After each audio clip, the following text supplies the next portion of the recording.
ተመልካቾቻችን በፕሮግራማችን ላይ ያላችሁ ማናቸውም ጥቆማና ሴት አሁንም ኤስ በማስቀደም 61 21 ላይ ቴክስት ማድረግ ትችላላችሁ። ወደ ዓለም አቀፍ ዘገባዎች ስናመራ የእንግሊዝ ፕሪሚየር ሊግ እናነሳለን። እንደሚታወቀው ከኢንተርናሽናል ብሬክ በኋላ ባለፈው ሳምንት የነበረው ጨዋታ ቅዳሜና እሁድ ማለት ነው። በዚህ ሳምንት ባጠናቀቅነው ሳምንት ላይ የእንግሊዝ ፕሪሚየር ሊግ አልነበረም። በአንጻሩ ተጠባቂው የኤፍኤ ካፕ ውድድሮች እንደነበሩ እናስታውሳለን። እሱ ውጤቱና የነበረው እንቅስቃሴ ምን ይመስላል የሚለውን ወደ ኋላ የምንመለስበት ይሆናል። ነገር ግን የእንግሊዝ ፕሪሚየር ሊግ ተጠባቂ ጨዋታዎች የሚደረጉ ይሆናል። በነገው ጨዋታዎች ላይ ዋልቭስ ከዌስትሃም፣ አርሰናል ከፉልሃም፣ ኖቲንግሃም ፎረስት ከማንቸስተር ዩናይትድ፣ ብራይተን ከአስቶን ቪላ፣ ማንቸስተር ሲቲ ከሌስተር ሲቲ፣ ሊቨርፑል ከኤቨርተን ጋር ይገናኛሉ። እንዲሁም ሐሙስ ቶተናም ከቼልሲ በጣም ትልቅ ጨዋታዎች አሉ። ፕሪሚየር ሊግ በጣም ትላልቅ አሁን ማክሰኞ ከሚካሄዱት 3 ጨዋታዎች መካከል ፉልሃም ተሸንፎ ነው የመጣው። ፉልሃም በሜዳው በክሪስታል ፓላስ ተሸንፎ ነው የመጣው። አርሰናል ደግሞ አርፎ ነው የመጣው። ልጆቹም የጤንነትም ሁኔታ ጥሩ ሁኔታ ላይ ነው ያለው። እንዳው ሊቨርፑልን አለው ድምጽ ያልጠፋም አለው ለማለት እንጂ ሻምፒዮንነቱን በእኔ እንትን የተበላ ቁብ ነው ብዬ ነው መገመተው። ቢሆንም አለው ለማለት በሜዳው ላይ የሚያደርገውን ጨዋታ ፉልሃምን ማሸነፍ መቻል አለበት። ይሄንንም ለማረጋገጥ የሚችለውን ነገር ሁሉ ተጠቅሞ ከደጋፊ የሚያገኘውን ድጋፍ የበለጠ የሚያጠናክርበት ፉልሃም ደግሞ በሜዳው የተሸነፈበትን የሚያካክስበት ጨዋታ ስለሆነ ሞቅ ያለ ጨዋታ ይሆናል ብዬ ገምታለሁ። እንዲሁም ኖቲንግሃም ከማንቸስተር ዩናይትድ የሚያደርጉት የማክሰኞ የ4 ሰዓት የምሽቱ 4 ሰዓት ጨዋታ ነው። እዚህ ጨዋታ ላይ ማንቸስተር ዩናይትድ ከሜዳው ውጪ ነው ፎረስትን የሚያገኘው። ኖቲንግሃም ደግሞ አሸንፎ ኤፍኤ ካፕ 4 ውስጥ የገባው አንደኛው ቡድን ነው። ይሄ ደግሞ ቡድን ከእለት ወደ እለት የሚያሳየው ብቃት አሰልጣኙ ምን እያደረገ መሆኑን ተጫዋቾቹ ላይ ምን እየጨመረ መሆኑን የሚያሳይ ነገር ስለሆነ ዩናይትድም አለው ለማለት ከዛ ከ10 ምናምነኛ ለቆ ለመምጣትም ምርጥ ጨዋታ ነው ብዬ ገምታለሁ። ጥሩ ተከታታይ ጨዋታዎች ውስጥ ገልጻል። አርሰናል ከፉልሃም ጋር ምናልባትም እንዳልከው አርሰናል ምናልባት በዘንድሮ የእንግሊዝ ፕሪሚየር ሊግ ውድድር ላይ ለዋንጫ የነበረው ተስፋ እንግዲህ ከጊዜ ወደ ጊዜ እየጨለመ ከመጣ በኋላ ምናልባትም ሁለተኛነቱም እንዳይነጠቅ ያስጋል የሚሉ አስተያየቶችም ካሁን በፊትም ስንሰነዝር ነበረ። በተለይ የኖቲንግሃም ፎረስት አመጣጥ በፐርፎርማንስም ደረጃ ብታይ ወጥ አቋም በማሳየት ላይ የሚገኝ ተጠባቂ ቡድን ሆኗል። ኖቲንግሃም ፎረስት ንቀው የምትገባው ቡድን አይደለም። ከማንቸስተር ዩናይትድ ጋር የሚያደርጉም ጨዋታ ተጠባቂ እንዲሆን ያስቻለው ዋናው ነጥብ ነው። ከዚህ በተጨማሪ ኖቲንግሃም ፎረስት በዚህኛው ሳምንትም የኤፍኤ ካፕን አሸንፎ ግማሽ ፍጻሜ መቀላቀል ይቻላል። ትልቅ ቡድን ከመሆኑ አንፃር ምናልባት አርሰናል በይህንን ውጤት ማሳካት ካልቻለ የኖቲንግሃም ፎረስት መጠጋት ምናልባትም በደረጃው ሰንጠረዥ ላይ ያለውን ውጤት ሊያሳጣው ስለሚችል ተጠባቂ ነው። ሌላው ተጠባቂ ጨዋታ እንግዲህ በጋሽ እንደምታውቀው በመርሳይድ ደርቢ ሊቨርፑል ከኤቨርተን ጋር የሚያደርጉት ጨዋታ ነው። ሁለት ቡድኖች ሲገናኙ እንግዲህ የነበረውን ስሜት እንግዲህ ባለፈው ጊዜ አንስተናልና ጠንካራ ፉክክር የሚታይበት ውድድር እንደሆነ ይታወቃል። ሊቨርፑል ከኤቨርተን ጋር የሚያደርጉት ጨዋታ ምናልባትም በደረጃው ሰንጠረዥ ልዩነት ያላቸው ነጥብ ከፍተኛ ነው። ሊቨርፑል በአንደኛ ደረጃ ላይ ይገኛል። እንዲሁም በአንጻሩ ኤቨርተን በ34 ነጥብ 15ኛ ደረጃ ላይ ነው የሚገኘው። ነገር ግን ሁለት ቡድኖች በማናቸውም ደረጃ ላይ ቢሆን ሲገናኙ ያለው ፉክክር ስሜት በጣም ጠንካራ መሆኑ ይታወቃል። በመርሳይድ ደርቢ ሁለት ቡድኖች ተገናኝተው ለበርካታ ጊዜ ተገናኝተው ሊቨርፑልም የበላይነቱን ማስመስከር የቻለበት ትልቅ ጨዋታ እንደሆነ ይታወቃል። ስለዚህ ጨዋታ በጣም ይጠበቃል። ሐሙስ ዕለት የሚደረገው ቶተናም ከቼልሲም ጋር በጣም በከፍተኛ ጉጉት የሚጠበቅ ትልልቅ ጨዋታዎች ናቸው። እዚህ ሳምንት የእንግሊዝ ፕሪሚየር ሊግ ጨዋታዎችን እንድትከታተሉ እንጋብዛለን። እንግሊዝ ፕሪሚየር ሊግ ላይ የሚጨመረው ነገር እንግሊዝ ፕሪሚየር ሊግ ላይ ያው አውርተዋል። ሮብ ማታ 4 ሰዓት ላይ የሚካሄደው የሊቨርፑል እና የኤቨርተን ጨዋታ ዓለም በጉጉት ይጠብቀዋል። ለምን ኤቨርተን ለምን 19ኛ አይሆንም? ግን እንደፈለገው ሆኖ ማሸነፍ ወይም አንድ ነጥብ መውሰድ ነው የሚፈልገው። ባለፈው አይተናል 2-2 በተለያዩበት ጨዋታ ላስጨረስ ትግል የተካሄደ ከጨዋታው በኋላም የነበረው ትዕይንት ማየት በቃ ደጋፊ ጋር የማይደርስበት ቦታ ስለሌለ ዴቪድ ሞይስ ደግሞ ይሄንን ቡድን ይዘውት ኤቨርተንን እንደገና ከመጡ በኋላ የተለየ ነገር እያሳዩ ነው የመጡበት ነው። ለዚህም ጨዋታ ትልቅ ትኩረት ይሰጣል። እንደውም ማንቸስተር ሲቲ ከሌስተር የሚያደርገው ጨዋታ በሜዳው ቢያካሄደው ቼልሲ እስከሚጫወት አለው መጣው በሶስተኝነቱን ለወስድ ነው የሚልበት ጨዋታ ስለሆነ እነዚህ ተጠባቂ ጨዋታዎች ናቸው ይገኛል። የሊቨርፑል አሰልጣኝ የገለጹት ይሄንን ነው። ምናልባትም በርካቶች ሊቨርፑል የ2024-25 ዋንጫ ከወዲሁ ማንሳት ችሏል ብለው በርካታ ግምቶችን ይሰጣሉ። ነገር ግን እኛ በዚህ ደረጃ ላይ የምንዘናጋ ቡድኖች አለንም። እያንዳንዱን ጨዋታ በማሸነፍ ከፍ ያለ ነጥብ በማስመዝገብ ሊቨርፑልን የበላይነቱን ማስመስከር እንችላለንና ለእያንዳንዱ ጨዋታ ላይ ጥንቃቄ እናደርጋለን ሲሉ የሊቨርፑል አሰልጣኝም አስተያየታቸውን ሰጥተዋል። ኒውካስል ከብሬንትፎርድ ጋር የሚያደርገው ጨዋታ ሜዳው ላይ ነው። በሜዳ ላይ የምታደርገው ጨዋታ የግድ ወደድክም ጠላም 3 ነጥብ የምታገኝበት ጨዋታ ነው። ለዚህም ነው የምትቆጭበት። በሜዳ ላይ በመታካሄደው ጨዋታ ነጥብ መጣል ዋጋ ያስከፍላል። አሁን በደጋፊ ፊት በሜዳ ላይ አሁን የሊቨርፑል ሜዳውም ሆነ ከሜዳውም ውጪ ደርቢ ነው። ግን ደርቢ ባልሆኑ ጨዋታዎች ላይ 3 ነጥብ አላግባብ ስታጣ 2 ነጥብ አላግባብ ስታጣ ትቆጫለህ።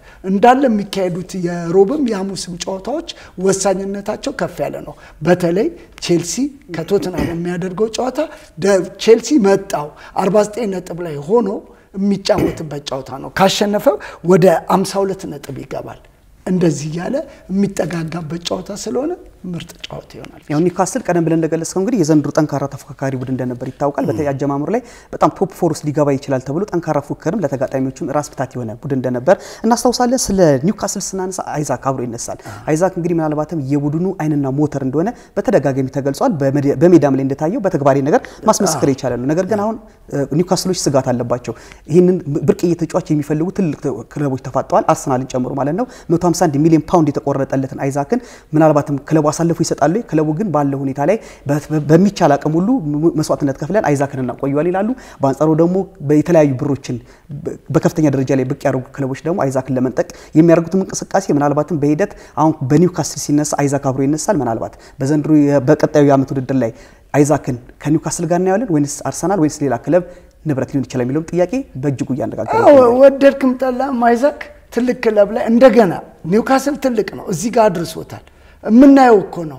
የትም ቡድን ላይ ብትሆን አሁን ሪያል ማድሪድ ከጠየቀክ አይነን አታሽም፣ ሊቨርፑል ቢጠይቀ አይነን አታሽም። ለምን ወደ ዋንጫ የሚገሰግሱ ቡድኖች ሲቲ ቢጠይቀ አርሴናል ቢጠይቀ ከፍ ወዳለ ቡድን ዛሬ ከነበርክበት ማን የሰው ልጅ ነህ እኮ ወደ ተሻለ ነገር ነው መሄድ የምትፈልገው። ስለዚህ የአይዛክ ማረፊያ ባይታወቅም ከኒውካስል ግን ይለቃል የሚለው ግምት የሰፋ ከፍ ያለ ነው። ግምቶችም እንደዛ ነው የሚሉ ግምቶችም ያስቀመጡት በርካታ ሚዲያዎችም ላይ የታየው ነገር ምንድነው አይዛክ በቀጣዩ ዓመት እንግዲህ ኒውካስል ጋር ሊለያይ ይችላል፣ ግን ማረፊያ ይወተናል የሚለው ነገር በከፍተኛ ደረጃ እያነጋገረ ነው።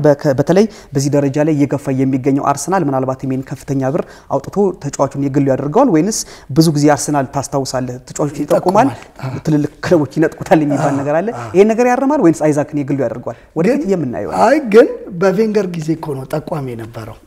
ቬንገር ያል ይጠቁማል ተሰባለ አንተ ብራለ ተሰባለ ቬንገር ማሳደግ ግን ያው ባርቲታም ጊዜ ብዙም ሲደፍራ እናይ ማለት ተቻሉ። ግን ብርንት ላይ የመደፈር ሁኔታ እንደፍራለን ይላሉ፣ ግን በተግባር የሚታይ ነገር የለም። ምናልባትም የታየው ለዛ ነው። እነ ሳካ በተጎዱ ጊዜ ቡድኑ ወና የነበረበት ሁኔታ አለ። ውጤቱም በአንድ ተጫዋች ትከሻ ላይ መቀመጡን ያሳየበት ነበር። በነገራችን ላይ ለአርሰናል ደጋፊ ትልቅ ዜና አለ። ሳካ ተመልሷል። በማድሪዱ የመልስም ጨዋታ በሁለቱም ጨዋታ ላይ ለቡድኑ ተሰልፎ እንደሚጫወትም ማረጋገጫ ተገኝቷልና በዚህ ረገድ የሳካም ትልቅ ዜና ነው ለአርሰናል ደጋፊዎች።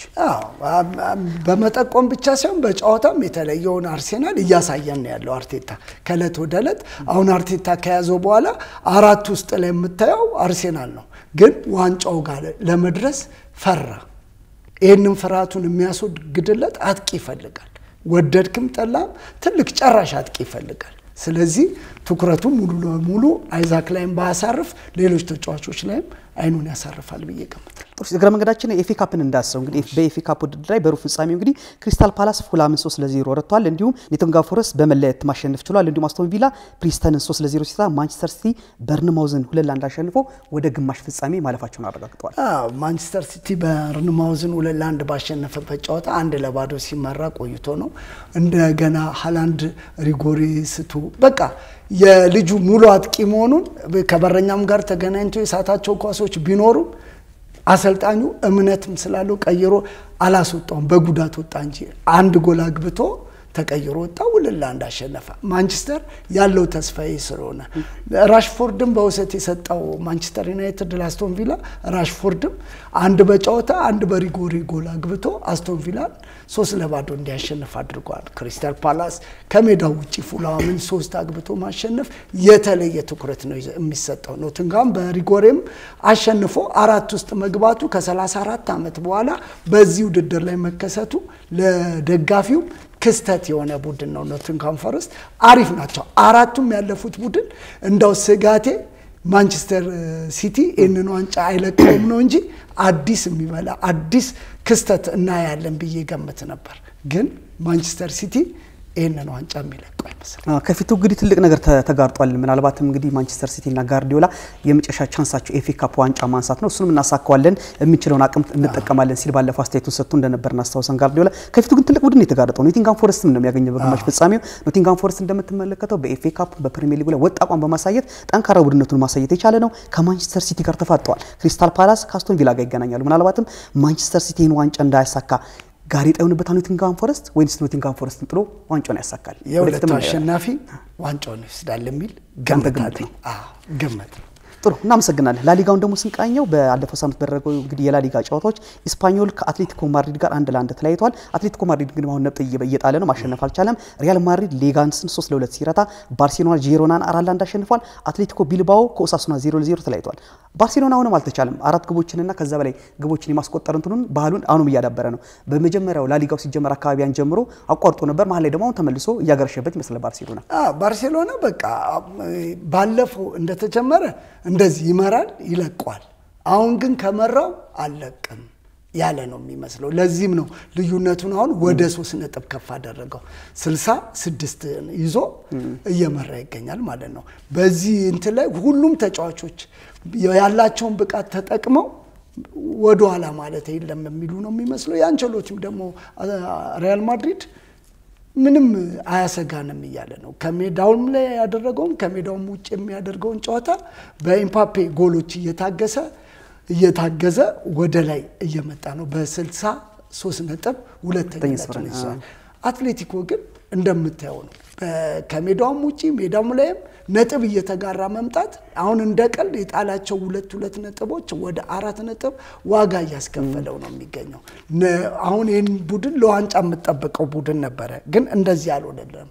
ቢልባኦም አትሌቲኮ ቢልባኦ መጣው ያለበት ስለሆነ ከባድ ነው።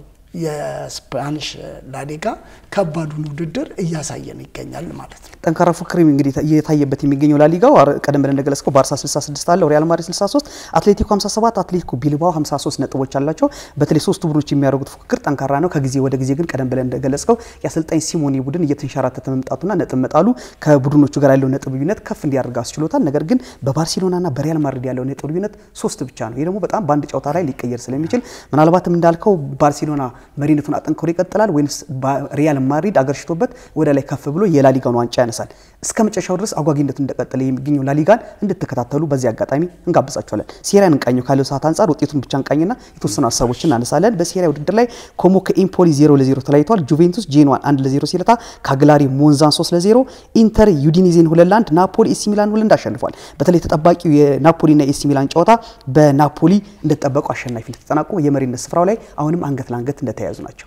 ኢንተርም 2-1 አሸንፈዋል። ናፖሊም እንደዚህ በቃ መሪ አናት ላይ ያሉት ኢንተርና ናፖሊ ተጋጣሚዎቻቸውን ኡዲኒዝንና ኤሲ ሚላንን አሸንፈው ወደ ላይ አብረን ተያይዘን ነው የምንጓዘው የተባባሉ ነው የሚመስሉት። አንላቀቅም ብሏል። የጣሊያን ሴሪያና የስፔን ላሊጋ አጓጊነቱ እንደዚሁ እንደቀጠለ ይገኛል ማለት ነው። እንግዲህ ሴሪ ዛሬም ሲቀጥል እንግዲህ ቬሮና ከፓርማ፣ ላዚዮ ከቶሪኖ የሚጫወት ይሆናል። የደረጃ ሰንጠረዡም እንግዲህ ስናዩ ኢንተር 67 አለው፣ ናፖሊ 64፣ አታላንታ 58፣ ቦሎኛ 54 ነጥቦች አሉት። እንደማቋጫ ስለ ሴሪ ምን ትላለህ? የሴሪያ አጓጊ ነው። በተጫዋችነት ዘመናቸው የምናቃቸው ተጫዋቾች አሁን በአሰልጣኝነት ኢንተርንና ናፖሊን ይዘው መሪነት አናት ላይ ይገኛሉ። እነዚህ ልክ ስፔን ላሊጋ ላይም እንደዚህ ነው። የአንቸሎቲና የሲሞኒ ቡድን እንደዚህ ተቀራሪ በተጫዋችነትም በአሰልጣኝነትም የሚሄዱበት ስለሆነ ተጫዋች ማሰልጠን ይችላል ግን ብዙ የማይችሉ ተጫዋቾች አሉ ያልተሰጣቸው። ያልተሰጠ መፈለግ የለብም። በተሰጠ አንዳንድ ተጫዋች በመልመላ ጎበዝ ሊሆን ይችላል፣ አንዳንድ ተጫዋች በስልጠና ጎበዝ ሊሆን ይችላል። ስለተጫወትክ ብቻ ማሰልጠን ብቻ እችላለሁ ማለት የለብንም። አንቸሎቲ ለዚህ ምሳሌ ናቸው። በኤሲ ሚላን በጨዋታ ዘመናቸው ትልቅ ተጫዋች ነበሩ፣ ትልቅም ነገር ሰርተው ነው ያለፉት። በአሰልጣኝነታቸው ብዙ ዋንጫዎችን አግኝተዋል። አሁን እንደውም የብራዚል ብሔራዊ ቡድን አሰልጥኑልን የሚል ጥያቄ እየጎረፈላቸው ይገኛል። ስለተጫወትክ ብቻ አሰልጥናለሁ ብንባል እንዳታመን ለማለት ነው። እናመሰግናለን ተመልካቾቻችን። የዛሬው ፕሮግራማችን በዚያው በቃል ሳምንት በአዲስ ፕሮግራሞች እስክንገናኝ ቸርን ሰንብት እያል ከዚህ ከስቱዲዮ በጋሻው ያለና እኔ ማለት ሰገድ ሰይፉ እንዲሁም ማርቆስ ኤልያስ የፕሮግራሙ አጋር ነው ይታወቃል። እስከ ሳምንት ቸርን ሰንብት።